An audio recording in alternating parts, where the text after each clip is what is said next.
Hello दोस्तों, जैसा कि आप जानते हैं कि एसएस अकेडमी आपको ट्रिक्स की वीडियो प्रोवाइड कराता है। अब एसएस अकेडमी आपको इतिहास का संपूर्ण सार प्रोवाइड कराएगा, जिसमें आपको संपूर्ण इतिहास के नोट्स टॉपिक वाइज हम लोग आपको बताएंगे। जिसे के मद्देनजर रखते हुए आज हम पहला टॉपिक इतिहास का लेकर के आए हैं, द सोर्सेज ऑफ हिस्ट्री, जिसमें आपको सोर्सेज ऑफ इंडियन हिस्ट्री के बारे में हम बात करेंगे। जैसा कि आप जानते हैं कि इतिहास जो है हमारा, ये मुख्य रूप से दो पार्ट्स में विभाजित है। पहला भारत भारत का इतिहास और दूसरा विश्व का इतिहास। और आप लोग ये भी जानते हैं कि भारत का जो इतिहास है वो मुख्य रूप से तीन भागों में विभाजित है: प्राचीन भारत का इतिहास, मध्यकालीन भारत का इतिहास और आधुनिक भारत का इतिहास। अब इन इतिहास को जानने की जानकारी के कुछ स्रोत होते हैं, जिसके बारे में हम आज की वीडियो में डिस्कस करने वाले हैं। सबसे पहले हम बात करेंगे प्राचीन भारत के इतिहास को जानने के स्रोत की, जिसको आप देखेंगे तो पहला पुरातात्विक स्रोत है, दूसरा सिक्के, तीसरा अभिलेख, चौथा आपका अभिलेख प्रयुक्त लिपियां। क्योंकि अभिलेख में जो लिपियों का प्रयोग किया गया है उसमें पहली लिपि है ब्राह्मी लिपि, दूसरी है खरोष्ठी लिपि और तीसरी है यूनानी और चतुर्थ लिपि है अरामाइक लिपि। इसी के आगे आप देखेंगे कि चीनी लेखकों के विवरण से भी आपको प्राचीन भारत के इतिहास के बारे में जानकारी मिलती है। विदेशी विवरण से भी आप प्राचीन भारत के इतिहास को जान सकते हैं। इसके बाद वेदांगों से आप प्राचीन भारत के इतिहास को समावेशित कर सकते हैं। वेद, उपवेद और उनकी विशेषताओं के आधार पर भी आप प्राचीन भारत के इतिहास को जान सकते हैं।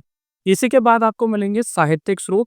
साहित्यिक स्रोत में हम अगली वीडियो बनाएंगे, अभी सिर्फ हम नॉर्मल सी टॉपिक्स पर बात कर रहे हैं। साहित्यिक स्रोत में आपके बहुत सारे स्रोत होते हैं, जिसमें रामायण हो गया, महाभारत हो गया, इत्यादि स्रोतों पर हम नेक्स्ट वीडियो में बात करेंगे।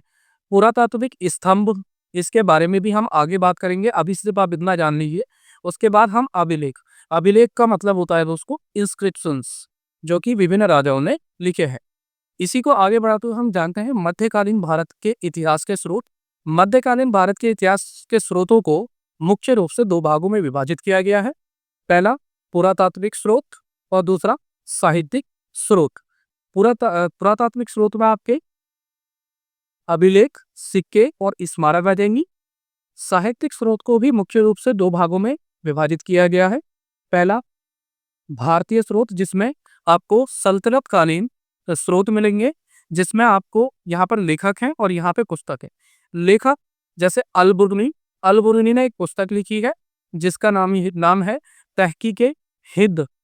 और इसके बाद आते हैं आपके हसन निजामी, जिनके द्वारा एक पुस्तक लिखी गई है जिसका नाम है ताज उल मासिर। तीसरे लेखक हमारे पास हैं मिलाद उल सिरा, जिनकी पुस्तक है तबकाते नासरी। विदेशी विवरण से ही भी आपको क्या मिलता है, मध्यकालीन इतिहास को जानने के स्रोतों में एक विदेशी विवरण भी है, जिसमें आपको तीन मुख्य इतिहासकार दिखाई दे रहे होंगे। यह आपका निकोलो कोंडी, अब्दुल रजाक एंड बर्नियर। इसी को आगे बढ़ाते हुए आप देख पा रहे हैं कि इसी का दूसरा जो हमारा स्रोत है भारतीय स्रोत में सल्तनत कालीन पहला है, और दूसरे पे अगर हम बात करें तो दूसरा जो आपका टॉपिक रहने वाला है वो रहने वाला है मध्यकालीन भारतीय इतिहास को जानने के स्रोत। इसमें भी कुछ लेखकों पे हम बात कर रहे हैं। पहला लेखक आपका बाबर है और इसकी पुस्तक है बाबरनामा। बाबर में अपनी पुस्तक बाबरनामा में अपने संपूर्ण कार्यकाल, अपने शासन प्रशासन एवं अपने संपूर्ण इतिहास को उकेरा गया है, और इसने ये खुद ही अपनी ऑटोबायोग्राफी लिखी है। उसके बाद आपको मिलेगा गुलबदन बेगम। गुलबदन बेगम के द्वारा हुमायूं नामा लिखी गई। हुमायूं ये वही शख्स है जिसको मुगल काल में ये पुस्तक पढ़ने का बहुत शौकीन था। इसकी मृत्यु भी पुस्तक पढ़ते हुए लाइब्रेरी से सीढ़ियों से गिरने से हुई थी। उसके बाद अबुल फजल आ जाता है। अबुल फजल के द्वारा अकबरनामा लिखी गई है। अकबरनामा में आपको अकबर के पूरे शासन का संपूर्ण इतिहास देखने को मिलता है। उसके बाद अगर हम बात करें तो मोहम्मद हैदर के द्वारा तारीख रसीदी पुस्तक की रचना की गई है। इस समस्त डेटा से आप प्राचीन भारत के इतिहास के स्रोत और मध्यकालीन भारत के इतिहास के जो स्रोत हैं, इनसे आप इसकी जानकारी ले सकते हैं। वैसे तो हमारे प्राचीन भारत के इतिहास और मध्यकालीन भारत के इतिहास को मैंने यहाँ पे उकेरा है। आधुनिक भारत का इतिहास अभी रह गया है, क्योंकि आधुनिक इतिहास को जानने के भी बहुत सारे स्रोत हैं। इसको हम दूसरे वीडियो में कवर करेंगे और विश्व इतिहास के बारे में भी हम आपको बहुत सी तथ्य पर लेकर के चलेंगे। अभी जो हमारा मेन पर्पस है, हमारा जो मेन उद्देश्य है, आपको प्राचीन भारत के स्रोत के बारे में बताना।